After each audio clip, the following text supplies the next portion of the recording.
बिस्मिल्लाहिर्रहमानिर्रहीम। तमाम देखने और सुनने वालों को अस्सलाम वालेकुम। नाजरीन, आज का बयान है हज़रत यूसुफ़ अलैहिस्सलाम का हुस्न। अल्लाह के प्यारे नबी हज़रत यूसुफ़ अलैहिस्सलाम को ऐसी खूबसूरती अता की गई थी कि तारीख़ में आज तक आपके हुस्न की मिसाल दी जाती है।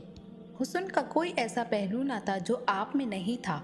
इस वीडियो में हम आपको हज़रत यूसुफ़ अलैहिस्सलाम के हुस्न के बारे में बताएंगे, लेकिन अगर उससे पहले आपने अभी तक हमारे चैनल को सब्सक्राइब नहीं किया है तो कर लें। यूसुफ़ अलैहिस्सलाम के नेक इखलाक और नरम मिजाजी ने उनके हुस्न में मज़ीद इजाफा कर दिया था। कोई भी शख्स आपको पहली बार देखते ही आपके हुस्न का कायल हो जाता, मगर आपकी इस बेमिसाल खूबसूरती का एक अलंगनाक पहलू ये भी था कि इस हुस्न की वजह से आपकी ज़िंदगी में बहुत सी मुश्किलात हुईं और आपका हुस्न ही आपके लिए आजमाइश और मसाइल का सबब बन गया। हज़रत यूसुफ़ अलैहिस्सलाम के वालिद का नाम याकूब अलैहिस्सलाम था, जो खुद एक नबी थे। हज़रत याकूब अलैहिस्सलाम के 12 बेटे थे, लेकिन यूसुफ़ अलैहिस्सलाम की खूबसूरती और मासूमियत की वजह से आपको यूसुफ़ अलैहिस्सलाम से ज़्यादा मोहब्बत थी और आप यूसुफ़ अलैहिस्सलाम को अपने दूसरे बेटों से ज़्यादा प्यार करते थे। लिहाजा हसद में आकर एक दिन यूसुफ़ अलैहिस्सलाम के भाइयों ने उन्हें दूर सहरा में एक कुएं में फेंक दिया और घर आकर याकूब अलैहिस्सलाम को झूठ बोला कि एक भेड़िया उन्हें खा गया है।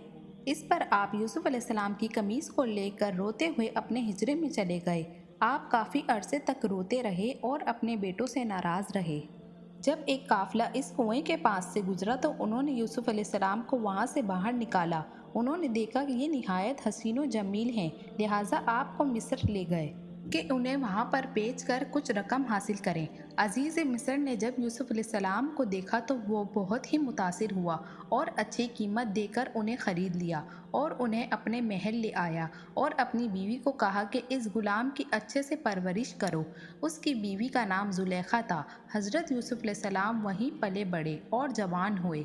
जब आप बड़े हुए तो आपकी खूबसूरती में मज़ीद इजाफा हो गया। इतना हुस्न था कि जो कोई भी आपकी तरफ देखता तो नज़र हटाना मुश्किल हो जाता था। रसूल पाक सल्लल्लाहु अलैहि वसल्लम ने इरशाद फरमाया कि जब दुनिया बनी थी तो हुस्न के 3 हिस्से बने थे। एक हिस्सा हज़रत यूसुफ़ अलैहिस्सलाम को दिया गया था, एक हिस्सा उनकी वालदा को दिया गया था और एक हिस्सा पूरी दुनिया में तकसीम किया गया था। अजीज़ मिस्र की बीवी जुलेखा भी उनके हुस्न, ईमानदारी और दयानतदारी से मुतासिर थी। लेकिन अभी अल्लाह पाक को यूसुफ़ अलैहिस्सलाम को मज़ीद इम्तहानात से गुजारना था। वक्त गुजरने के बाद जुलेखा आपके इश्क में मुब्तला हो गई। एक दफ़ा जुलेखा ने यूसुफ़ अलैहिस्सलाम को अपनी ख्वाबगाह में बुलाया और दरवाज़े बंद करके अपनी हराम ख्वाहिश को ज़ाहिर किया। हज़रत यूसुफ़ अलैहिस्सलाम ने अल्लाह का नाम लिया और खौफ से दरवाजे की जानिब भागे। जुलेखा उनको पकड़ने के लिए उनके पीछे दौड़ी। हज़रत यूसुफ़ अलैहिस्सलाम जब बाहर निकले तो सामने अजीज़ मिस्र खड़ा था। पीछे जुलेखा भी बाहर आ गई।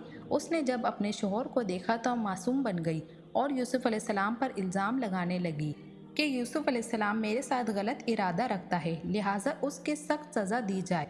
जब अजीज़ मिस्र ने यूसुफ़ अलैहिस्सलाम की कमीज़ को देखा तो वो पीछे से फटी हुई थी, जो इस बात की दलील थी कि यूसुफ़ अलैहिस्सलाम सच्चे हैं। वहीं अल्लाह की तरफ से एक और मौज़ा सरज़द हो गया और महल में मौजूद एक दूध पीता बच्चा अल्लाह के हुक्म से बोल उठा और उसने गवाही दी कि यूसुफ़ अलैहिस्सलाम पाक दामन और सच्चे हैं।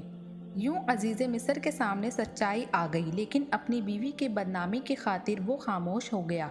ये वाक़या आहिस्ता आहिस्ता पूरे शहर में आम हो गया, लिहाजा मिस्र के लोगों ने जुलेखा पर ताने लगाना शुरू कर दिया। इन तानों से तंग आकर जुलेखा ने एक दावत रखी। पूरे शहर की ख़वातीन को खाने पर दावत दी। जब दावत का आगाज़ हुआ तो जुलेखा ने तमाम ख़वातीन को एक छुरी और फल देकर उसे काटने को कहा। जब औरतें फल काटने लगीं तो जुलेखा के हुक्म से यूसुफ़ अलैहिस्सलाम को बुलाया गया। जैसे ही उन औरतों ने यूसुफ़ अलैहिस्सलाम के हुस्न को देखा तो फल की जगह अपनी उंगलियां काट ली। लिहाजा उसके ज़रिए जुलेखा ने उन औरतों को समझाया कि आखिर वो क्यों यूसुफ़ अलैहिस्सलाम के इश्क में मुब्तला रहीं। इस वाक़े के बाद मिस्र की कोई न कोई औरत यूसुफ़ अलैहिस्सलाम से मिलने का कहती थी। लिहाजा आप अलैहिस्सलाम ने अल्लाह से दुआ की कि उनसे निजात मिल जाए। अजीज़ मिस्र और जुलेखा के हुक्म से आपको ज़िंदान में डाल दिया गया। यूसुफ़ अलैहिस्सलाम की इस दुआ का जिक्र अल्लाह पाक ने कुरान पाक में भी किया है। आप अलैहिस्सलाम तकरीबन 10 साल जेल में रहे। इस वाक़े से हमें ये पता चलता है कि यूसुफ़ अलैहिस्सलाम ने गुनाह से बचने के लिए कितनी मुश्किलात का सामना किया। इसके बावजूद आप साबित कदम रहे। मेरी आज की वीडियो देखना और सुनना अगर आपको अच्छा लगा हो तो मेरे चैनल को सब्सक्राइब करें और बेल आइकन को प्रेस करना मत भूलिएगा ताकि मेरे आने वाली वीडियोस आपको जल्दी मौसूल हो जाएं। मिलते हैं आपसे अपनी अगली वीडियो में, तब तक के लिए अल्लाह हाफिज़।